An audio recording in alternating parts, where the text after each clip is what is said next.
Oi,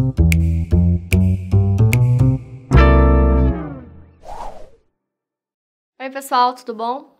Vamos continuar falando sobre o fundamento axiológico dos direitos humanos? Bom, então, depois da gente falar do estoicismo e da influência de outras filosofias gregas para essa concepção de dignidade da pessoa humana de forma universal, vamos falar agora do cristianismo. Então, com o cristianismo é considerado, então, a segunda etapa, né, na compreensão da ideia de pessoa. Então, entender que essa concepção de pessoa vai se desenvolvendo no curso histórico é fundamental para a gente entender os valores, ou seja, o fundamento axiológico dos direitos humanos. Bom, então, o cristianismo ele vai representar uma ruptura em relação ao judaísmo, porque a partir daí, né, passa a ser superada a ideia de que o Deus único e transcendente havia privilegiado um povo entre todos os povos, né, escolhendo esse povo como um único e definitivo herdeiro.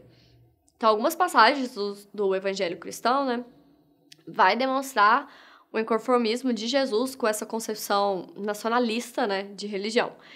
E o apóstolo Paulo, na mensagem bíblica, ele leva, né, o universalismo evangélico até as últimas consequências, né, afirma que existe uma filiação divina de todos e não há diferença entre judeu nem grego, nem escravo nem livre, e nem homem nem mulher.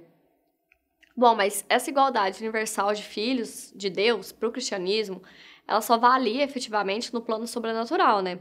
Porque o cristianismo continuou admitindo por muitos séculos a legitimidade da escravidão, a inferioridade natural da mulher em relação ao homem e também de povos americanos, africanos e asiáticos colonizados em relação aos colonizadores europeus. Bom, apesar disso, né, de qualquer forma, a mensagem evangélica cristã vai postular no plano divino uma igualdade, né, de todos os seres humanos, apesar das múltiplas diferenças individuais, né, e entre os grupos. Bom, então, na Idade Média, o filósofo Boécio, ele vai definir o ser humano, e essa definição acabou se tornando clássica, né? Para Boécio, a pessoa era propriamente a substância individual da natureza racional. Ou seja, aqui como a gente vê, a pessoa já não é uma exterioridade, né? Mas é a própria substância do homem. Então, essa definição de pessoa, de Boécio, vai ser adotada integralmente por São Tomás, né? E para ele, o homem seria um composto da substância corporal e espiritual. Bom, então, de qualquer forma, sobre essa concepção medieval, né, de pessoa, que iniciou a elaboração do princípio da igualdade essencial de todo ser humano, apesar das diferenças individuais, né, entre os grupos, ou diferenças de ordem biológica ou cultural.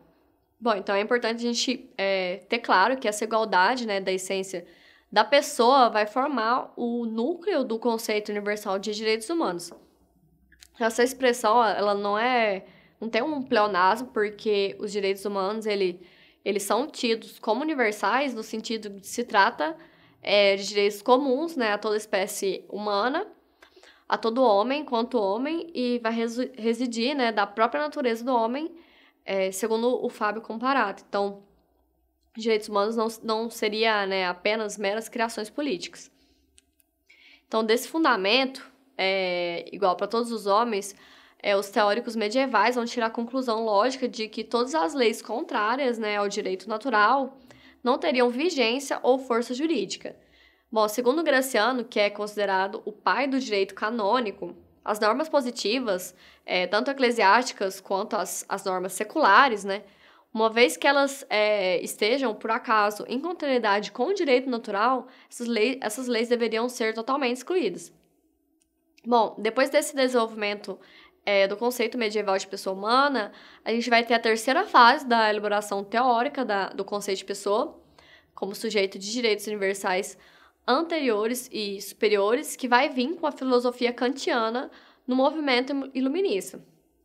Bom, então vamos falar agora de como Kant entende, então, a pessoa humana?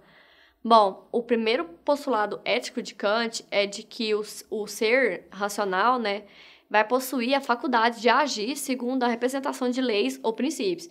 Ou seja, é só um ser racional que tem vontade, que é uma espécie de razão que Kant vai denominar como razão prática. Então, essa representação é um princípio objetivo que é obrigatório para uma vontade que ele vai chamar de ordem ou comando e vai se formular por meio de um imperativo. Bom, segundo Kant, tem duas espécies de imperativo. O primeiro imperativo é um imperativo hipotético, que vai representar a necessidade prática de uma ação possível, e essa ação hipotética é um meio de se conseguir algo que é desejado. E para Kant também existe o imperativo categórico, que vai representar uma ação que é necessária por fim em si mesma e ela não tem relação com finalidade alguma que não seja ela mesma. Então, o princípio primordial de toda a ética de que o ser humano, ou seja, de que todo ser racional existe como um fim em si mesmo e não simplesmente como um meio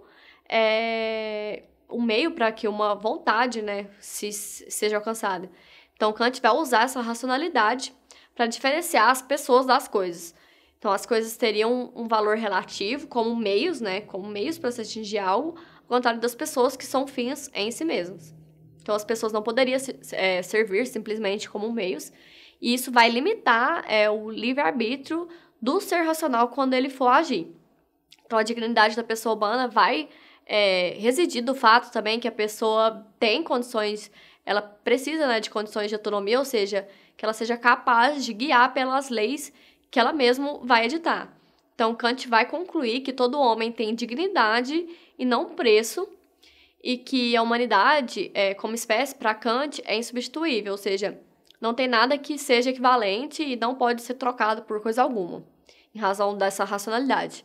Então, para Kant, a vontade racional da pessoa, ao mesmo tempo que faz com que ela vai se submeter a leis dessa razão prática que ele vai elaborar, essa própria pessoa é fonte dessas leis que ela mesma vai editar. Então, essas leis que a pessoa vai obedecer, de acordo com a ética de Kant e dos imperativos que a gente falou, essas leis, então, vão acabar se tornando leis gerais e universais. Bom, por hoje a gente fica aqui, mas vamos continuar falando sobre o fundamento axiológico dos direitos humanos na próxima aula. Até mais!